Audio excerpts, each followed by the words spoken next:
Hi everybody, and I'm going to show you a very fun way today how to create a milk finish with your sugar paint powder. It's a really fun and creative way to create a different finish. When I first developed this, it was really cool because I was really in a creative space that I wanted to create a milk finish, but wasn't sure how. But when I developed the powders, I found that when I added a little bit of milk to the powders, there's a chemistry reaction and it creates a cream finish. So, and it doesn't smell because you're only talking about a very small amount added to the powders and then add to the paint. But it's enough to change the chemistry to give you a milky finish, and it's really cool. It's a really great way of creating, and it makes me smile all the time. And I create milk washes. So when I do furniture as well, I create some washes in the milk and wash them, and it creates this beautiful smooth creaminess, and I'll show you those too. But today I'll just show you how to actually make one, to actually add into paint to create a cream finish. So what we need is just some room temperature milk. You don't have to heat it, just room temperature milk will do fine. You can have full cream or light, it doesn't really matter. As long as it's milk. And then we're just going to need some white water-based paint of your choice, and then we're just going to need some sugar paint powder.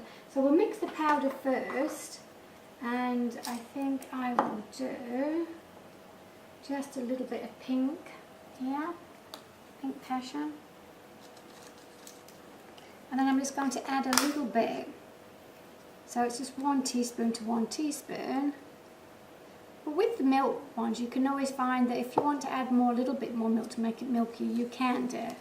So we just mix the powder into the milk here like this until all the powder's dispersed. That's why it's really good just to be room temperature, because when it's room temperature, it's a little bit warmer as opposed to being cold from out the fridge. So we first do this. Then mix with the milk. Make sure all the powder's dissolved. So it's going to be a little bit runnier. It doesn't matter if milk or water. And then we just take some white water-based paint of your choice. It's always good to use, if you paint in jars like these ones, because these ones are milk. These have been actually done in the milk finish, and you can see they're really a lot creamier than the sugar paint. It just creates a really soft cream finish. So less is more, but using a good quality paint is really important. So I'm just going to add 1 teaspoon at a time just to show you the difference because of how you contrast. So you can see this is getting like a really creamy finish to it.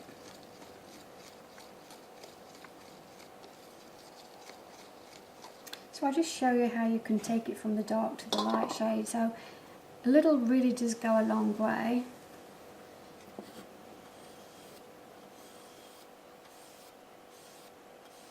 So it's a stronger, creamy, milky pink. So it's pretty cool. So if we add more white, just keep adding.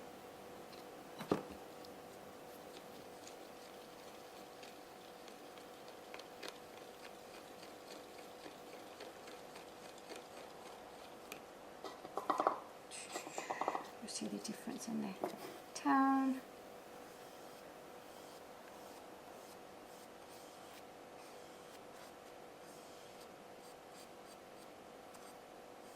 So you can probably see how far a little does go a long way. And you just keep adding and adding.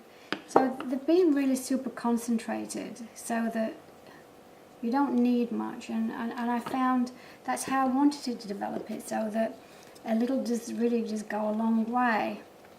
So this paint will not smell. I've tested it for a very long time to make sure that it doesn't smell with the milk in. And you can see the milky soft finishes that it does give you. and it gives you the flexibility of contrasting your shades. So as opposed to keep having to buy different colour tones, it will allow you the flexibility to be able to just create different tones in that one colour. So it's pretty cool. So I do love this soft milky finish, and that was only with a tiny, tiny little bit.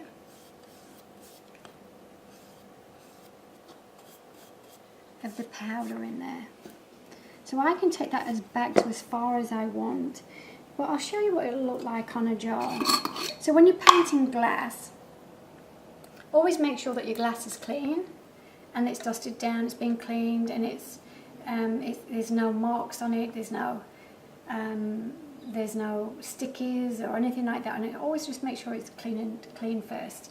So then always with your paint, if you make sure you get the one with the paint and prime, the white base paint, and then when you create it with your sugar powder like I've just done here, you just paint your glass.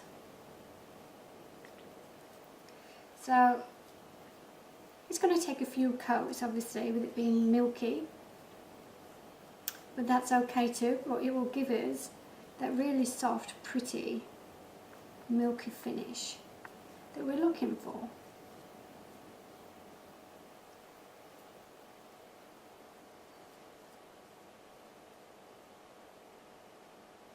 Move it out the way.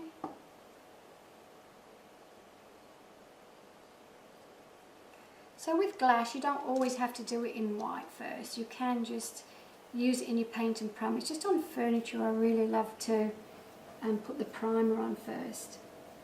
So using a paint and prime white water-based paint on glass, metal, plastic is really, really important that you do that. So this is going to give us a really soft, pretty, creamy finish. So 2-3 coats of that, and we've got a really pretty, creamy, sugary finish.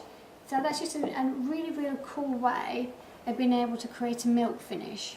So as you can see here again, these are the different, so you can take it from this tone to this tone, that tone, and in a very, very, very small amount. I mean, I just painted that.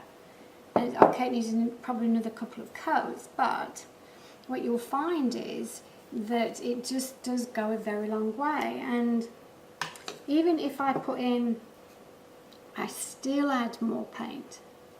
I still add a little bit, couple more white teaspoons, because you know I can say, well, that's okay, I like that shade, but yeah, I think I may just prefer it a little bit whiter, a bit paler. And that's the fun part, you know. It stretches your creativity, it stretches your creative mind, is that you are in control, you choose, you decide how you want to create whatever it is that you're doing, the way you want to do it, without you know, having to be able to have this, that or the other you're going to have to use. It's all there in one place for you. So if we just have another look at this shade now, that'll be another shade, a little shade lighter. Yes, a softer, paler shade lighter, as you can see, because the more white I add to it, the paler it becomes. So I'm in complete control. So I hope that you can see that all the different shades, 1, 2, 3, 4 different shades in the milk finish. So it's pretty cool, and I'll show you how to do the milk finishes on the washers as well on the furniture, and it's really, really, really pretty. So you can create a proper milk finish without, you know, just the way that you want to, really. So hope that helps, and look forward to showing you more different tutorials on sugar paint. Make sure you stay tuned. Bye for now.